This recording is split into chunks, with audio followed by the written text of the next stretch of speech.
So, you want to scare people? I'm going to teach you how to be a creepy writer. I'm going to turn you into the type of writer that makes people check behind their shower curtains before they pee. You want your reader to hate themselves at 4 in the morning when they're burning up, but it's too dangerous to stick any of their limbs out from underneath the blankets. You want them to love it. You want them to come back for more and devour every nightmarish word you put down on paper. It's whispering scary.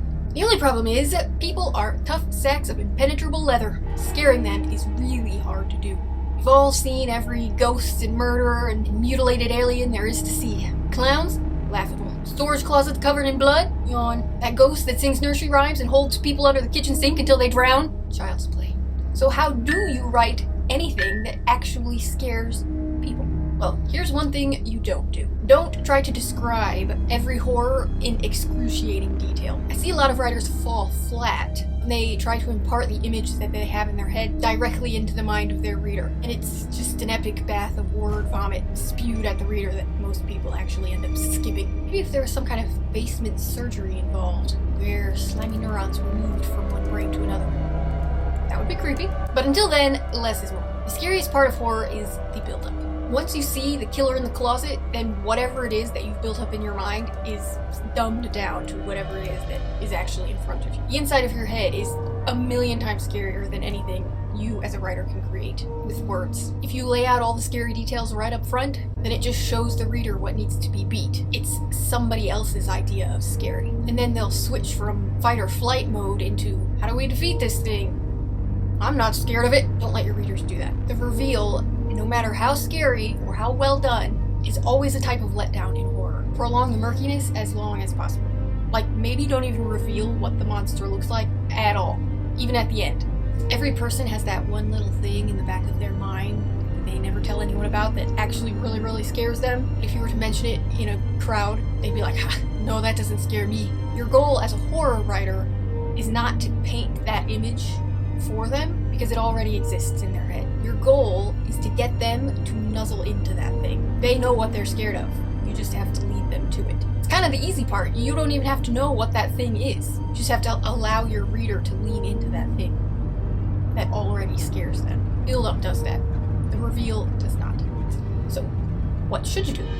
In the simplest terms, there are 2 ways to really write creepy. Either something is present when there should be nothing, or something is absent when it should be present. So, for example, it's winter and your protagonist is walking to the bus stop just like they do every day. Except on this day, when they make eye contact with the mailman doesn't smile at them like they normally do, and instead flicks their gaze over their shoulder. The protagonist freezes. What are they looking at? Maybe the protagonist gasps or shuts their eyes. Mailman drops a box labeled fragile. Then the protagonist feels an isolated breeze on their cheek. Except it's all wrong. It's warm. See, because it's winter, so it's scary, okay? Let the reader decide what is happening before you tell them. Prolong the shiver. On the opposite side of things, when something is absent that should be present, the protagonist comes home from work and runs upstairs to take a shower and throws their cell phone on their bed. He muses for a while to the reader about his day, and then when he gets out of the shower, his cell phone is gone.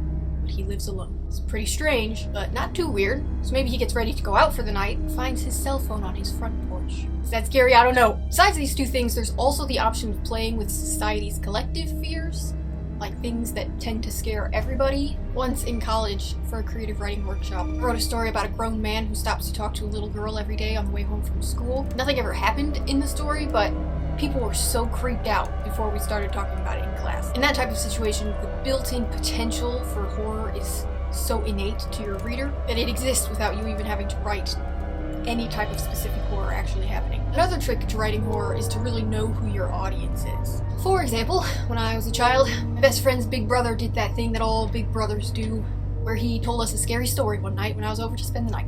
I assume you've heard this story. It's a classic camp thriller where there's a young girl and every time there's a thunderstorm, she sticks her hand underneath her bed for her dog to lick it. And then one day she sticks her hand underneath the bed and her hand gets licked. Then she goes downstairs and her dog's dead and there's a note that says, "Humans lick too."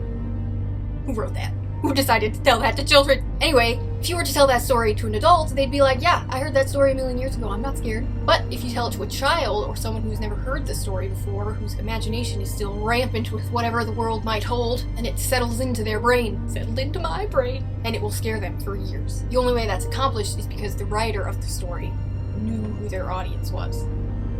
terrified children. Pretty easy to scare. The final way that I go about scaring people with my words is to just present the story as creepy, and people will go into it expecting creep. So every innocuous passerby that the protagonist meets has understated serial killer vibes. Every half-open door will have a ghost behind it. Even if none of those things actually are happening currently in your story, the potential is there because your reader expects to be scared. They want it. They crave it. So really, you just have to let people scare themselves. It's quite nefarious, actually.